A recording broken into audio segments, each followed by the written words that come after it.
how fortunate we are to have such incredible leaders and teachers among us.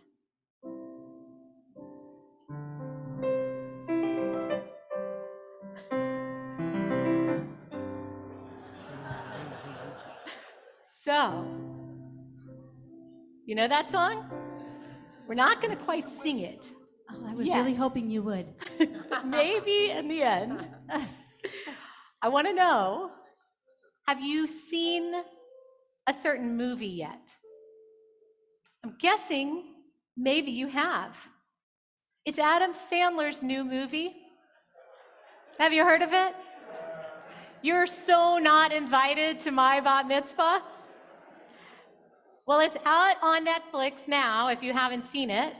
And despite it being a bit over the top in a number of areas, it is an exaggerated version of some of the realities of our Jewish teens and their families and what they face as they experience the transition from childhood to adulthood in the eyes of the Jewish community, B'nai Mitzvah.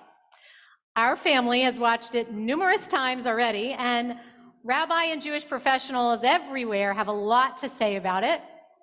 Kveler, a well-known Jewish blog, said this about the film. It is a tale of atonement in which the bat mitzvah not only gets a lesson about what it really means to do a mitzvah, but about making up for hurts that you've caused and taking responsibilities for your actions. It's a perfect film for these days of awe for so many reasons. It includes righting past wrongs, making amends, doing mitzvot that really mean something, that don't just check a box.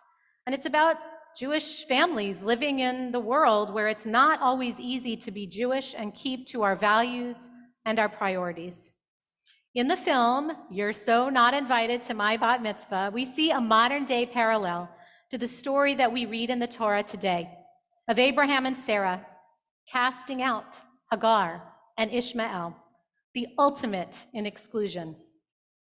In the film, a young Jewish girl experiences exclusion and the pain of not feeling invited to a bat mitzvah. And as we watch her journey, it's a journey of two friends. We witness the power of friendship, empathy, acceptance, and belonging as they strengthen their own Jewish identity, their sense of responsibility, and realize that being Jewish means belonging to a peoplehood, a nation, and something much bigger than ourselves, and taking it as our own.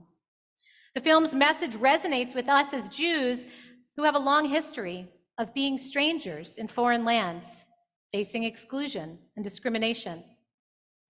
Well, this year, our daughter, Ella, will become a bat mitzvah here at Temple Judea on January 13th, having been born into this holy community and grown up here her entire life at Temple Judea. And so Brian and I are really, truly honored to say that actually you are invited to our daughter's bat mitzvah. That's the truth. In fact, the whole congregation is. The truth is that the whole congregation at Temple Judea is automatically invited to every B'nai Mitzvah ceremony here. That's the truth. That's the kind of congregation we are.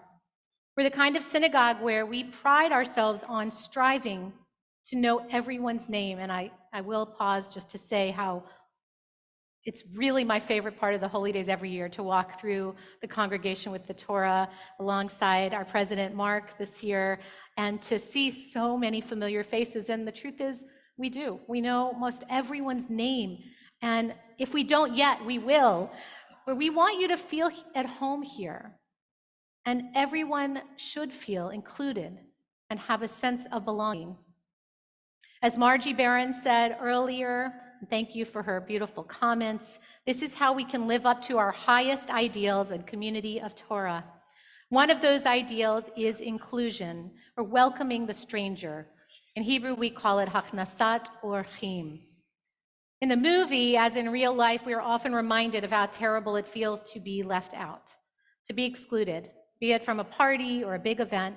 And since the introduction of social media, the problem is definitely exacerbated as we have a peek into everyone's fun daily lives, exotic vacations, and their constant happiness or seeming constant happiness and picture-perfect families. Even when we know this is not the full picture of real life. It has the effect of making us feel left out, and that our lives may not be as good, as happy, or as much fun as everyone else's. But this day, this new year, this beginning of 5784 is a true opportunity for us to look inward and not outward, to renew our connection to our Jewish home, to ground ourselves here and in Torah and mitzvot as we appreciate that we are a part of a large sacred community. Historically, for many in the Jewish community, that place of belonging, connection, inclusion, and grounding in sacred tradition was the synagogue. But today, many things have changed. Jewish demographics have shifted. Whereas the Jewish community used to worry about interfaith marriage and losing our kids, today we know that many Jews who marry someone of a different faith background do commit to raising their children exclusively Jewish. And some of those partners are here and some of the greatest supporters of Jewish life.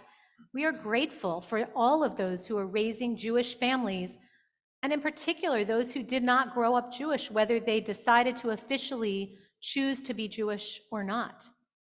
According to the last Jewish population survey, there is a growing percentage of the NONES, the nuns, people who see themselves as having no affiliation with any particular kind of Judaism, but are Jewish.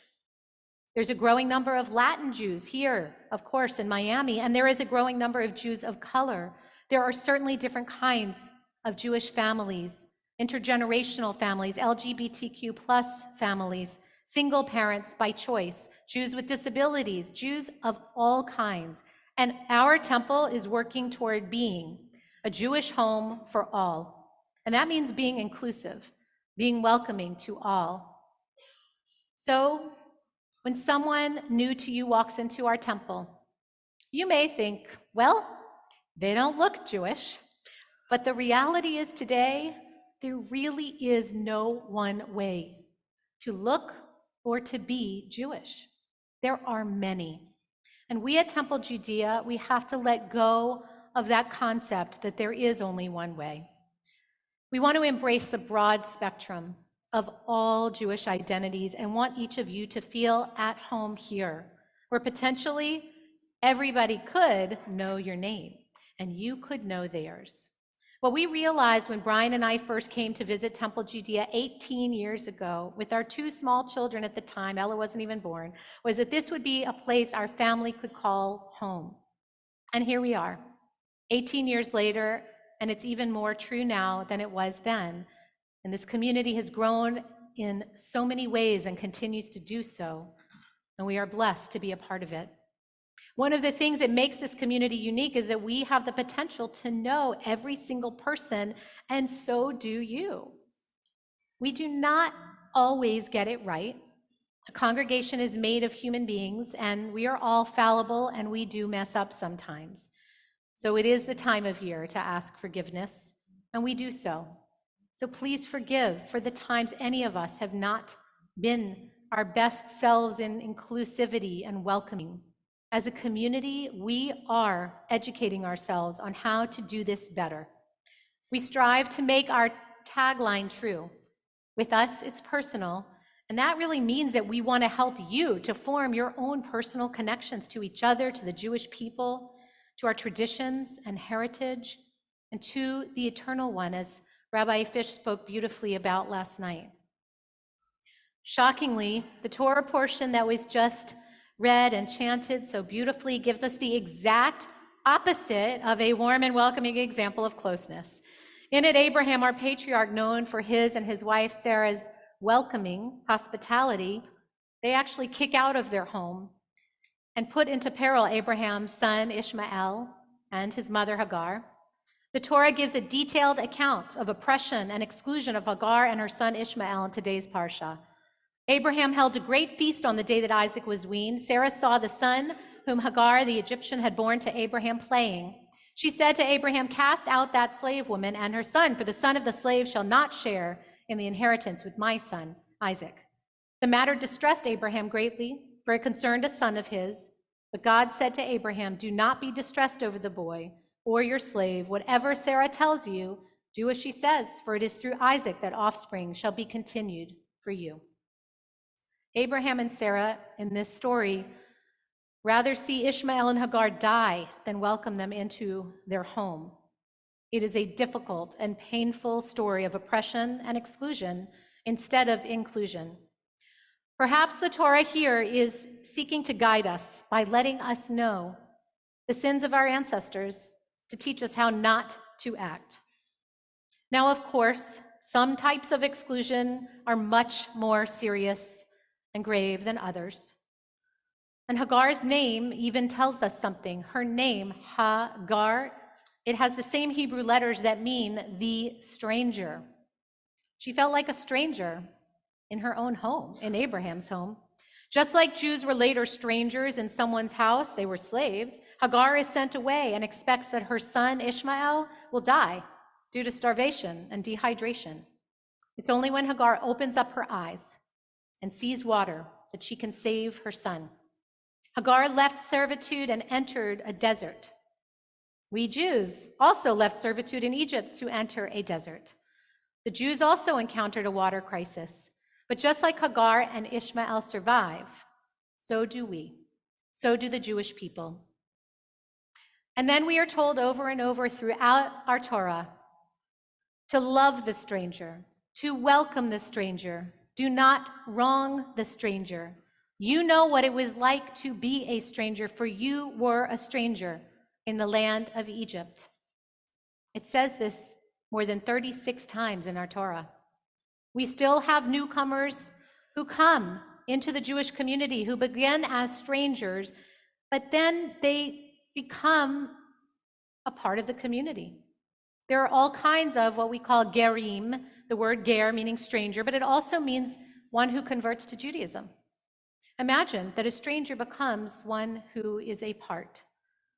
Although we do not proselytize as Jews, we do welcome those who want to come and learn and be a part of our people. And I'm happy to say that Rabbi Fisher and I have more Intro to Judaism students this year than we have ever had in 18 years. It's amazing. We welcome all Jews and families of Jews who want to be a part of the Reformed Jewish community and with Torah at its center, and to live together with respect for one another while living by our foundational statement of our temple. Through a strong Jewish community, we better ourselves and the world. We have signs at the doorways that say this, and we must make it true. We have participated in partnerships with organizations like Keshet to become more aware and supportive of LGBTQ plus families, and we are continuing to learn. These sessions are and have been open to students of all ages and parents and grandparents as well. We have also done trainings with an organization called Aleinu, meaning it is on us, to standardize safety of children in Jewish spaces. We did training with an organization called Ta'amod about gender equity in the workplace, and we are continuing another year's work with the Anti-Defamation League called Kulanu, meaning all of us, to learn how to all stand up against hatred and anti-Semitism. We also partner with the American Jewish Committee in a program called Leaders for Tomorrow, educating our teens about how to counter anti-Semitism and form a deep love and learning for Israel. And finally, we are fortunate to be a partner regularly in community efforts with the Jewish Federation of Greater Miami that does so much to welcome Jews to the Greater Miami community, supporting Jews with financial assistance when needed, giving directly to impactful programs and services, and helping fund more than 170 life-saving programs and services in Miami, Israel, and worldwide. This need for relationships and belonging has been acknowledged as a crisis by the Surgeon General of the U.S. and graduate of Palmetto Senior High School, Dr. Vivek Murthy, who was recently quoted as saying, half of the United States adults experience loneliness, which has consequences for mental and physical health, including a greater risk of depression, anxiety, and more surprisingly, heart disease, stroke, and dementia. His advisory called for, just last week, a collective effort to mend the social fabric of our nation, including teaching children how to build healthy relationships, talking more to relatives, friends, and coworkers, spending less time on social media if it comes at the expense of in-person interactions. Time spent with friends declined 20 hours a month in the last 20 years. 20 hours a month less. While time spent alone increased by 24 hours a month in that same period. Dr. Murthy said what COVID did is really pour fuel on a fire that was already burning. He said, I want the entire country to understand how profound a public health threat loneliness and isolation pose. As a Jewish community, we have a responsibility and a role to play in addressing this epidemic of loneliness. And we have traditions that guide us so beautifully and give us guidance and tools. Today, on this birthday of the world, this holy day of hearing the sounding of the shofar, to awaken our souls on this head of the new year, where we work on doing better and being better. I want us all to remember that Hachnasat Orchim, welcoming guests, is of such importance for us Jews and for us here at Temple Judea. Our vision and our educational theme this year is welcoming. It's offering to welcome that newcomer into this community. And it is helping to see a holy community, in a holy community, how to make each person truly feel that they belong. Our Lev from the Heart capital campaign will allow us to adjust our sanctuary, as you heard, in ways that will welcome people of all levels of ability and mobility to come up for an aliyah and to reach the Aron HaKodesh, our holy ark. We want families and individuals of all kinds, interfaith, interracial, LGBTQ+, of all genders, nationalities, ages, and nationalities to feel a part of this special Temple Judea community. One important example of this outreach has been experienced this morning as we have welcomed for the second annual year American Sign Language translators to our High Holy Day worship. Thank you so much for bringing that to us so that all may participate. I invite you to be bold in your way and step into the tent, into our tent, again and again. For it is hard to welcome. It's hard to welcome you if you're not here more than once a year. And we love to have you here in person. We will continue live streaming, and we're grateful to all those who make that possible so that those who cannot be here, especially due to illness, that they can be here and participate anyway. Speaking of taking a step, please take that extra step today and every day as I ask you to expand your comfort zone and welcome someone new. If you see someone that you don't know, say hello and introduce yourself. One of the finest examples I know and we have known was of someone in our community who was legendary for welcoming, whom we lost this year, Sonia. I hear you all saying her name. Sonia Horowitz, of blessed memory. And I know that her family is watching. Sonia would introduce herself to every person who walked through the door for years and actually for generations.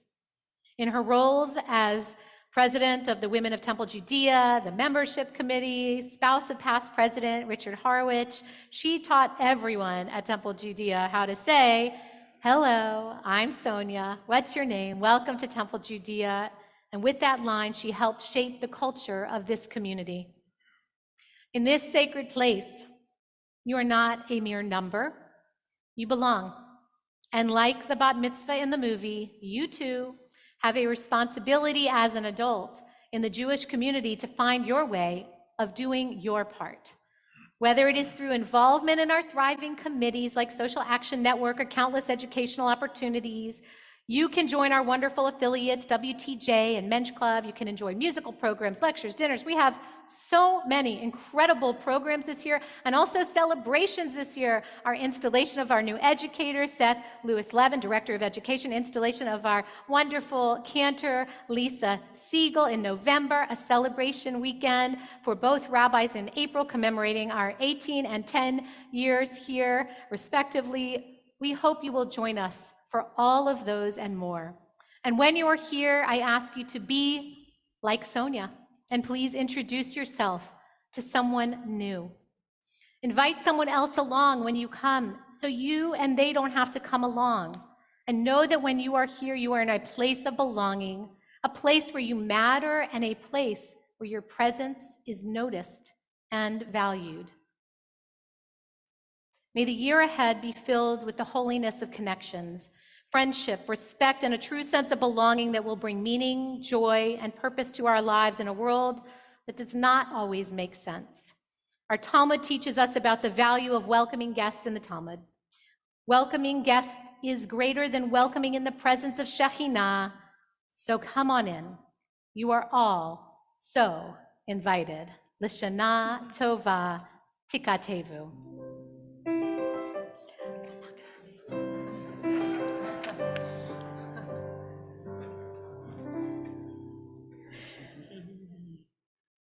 It is at this moment, if you have not already, if you have a child in the pop-up choir, I invite you to go immediately to the courtyard to retrieve them because they have something special they're going to present to us in a few minutes.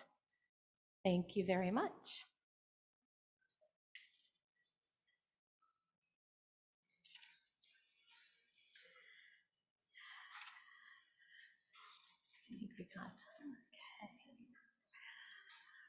In a moment, we will have another sounding of the shofar from our wonderful Baal Tekiah Ed Gross. We open up our Machzor to page 268.